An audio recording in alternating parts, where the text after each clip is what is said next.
Hello. Um, for my performance today, I I decided to do an excerpt from Stephen King's memoir called On Writing.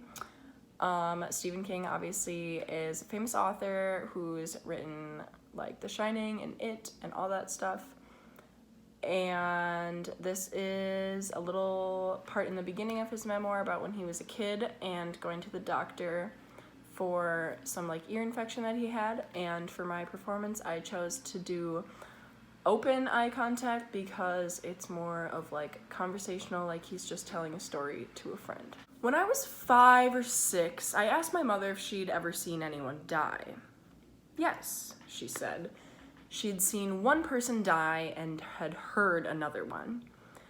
I asked how you could hear a person die, and she told me that it was a girl who had drowned off Prout's Neck in the 1920s. She said the girl swam out past the rip, couldn't get back in, and began screaming for help.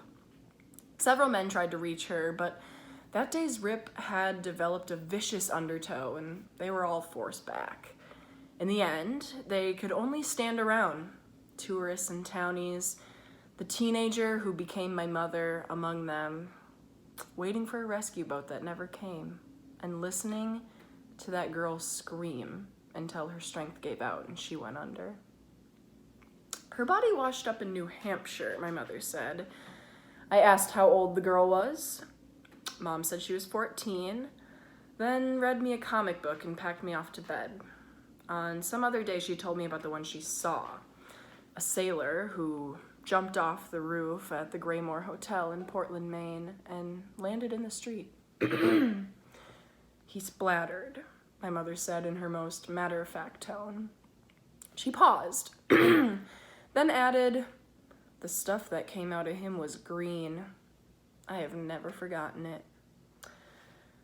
That makes 2 of us, Mom. Most of the 9 months I should have spent in first grade, I spent in bed. My problems started with the measles, a perfectly ordinary case, and then got steadily worse.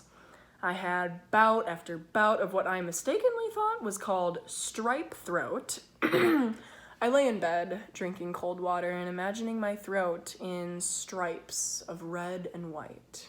This was probably not so far wrong. At some point, my ears became involved, and one day my mother called a taxi. She did not drive, and took me to a doctor too important to make house calls, an ear specialist. For some reason, I got the idea that this sort of doctor was called an audiologist. I didn't care whether he specialized in ears or assholes. I had a fever of 104 degrees, and each time I swallowed, pain lit up the sides of my face like a jukebox. The doctor looked in my ears, spending most of his time, I think, on the left one. Then he laid me down on his examining table. Lift up a minute, Stevie, his nurse said, and put a large absorbent cloth, it might have been a diaper, under my head so that when my cheek rested on it when I lay back down. I should have guessed that something was rotten in Denmark. Who knows? Maybe I did. There was a sharp smell of alcohol, a clank as the ear doctor opened his sterilizer. I saw the needle in his hand. It looked as long as the ruler in my pencil box, and tensed.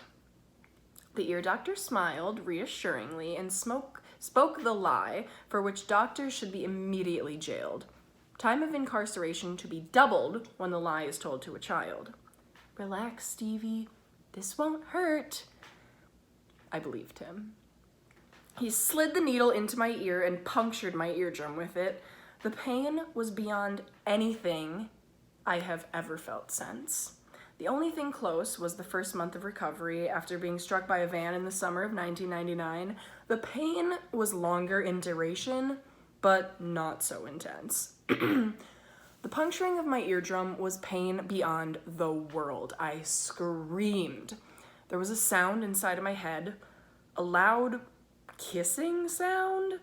Hot fluid ran out of my ear. It was as if I had started to cry out of the wrong hole. God knows I was crying enough out of the right ones by then.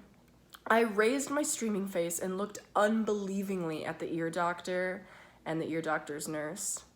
Then I looked at the cloth the nurse had spread over the top third of the exam table. It had a big, wet patch on it.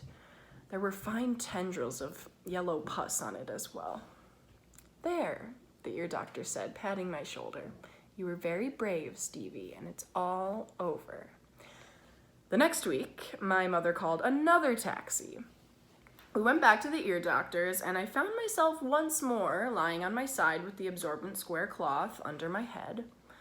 The ear doctor once again produced the smell of alcohol, a smell I still associate, as I suppose many people do, with pain and sickness and terror. And with it, the long needle. He once more assured me that it wouldn't hurt, and I once more believed him.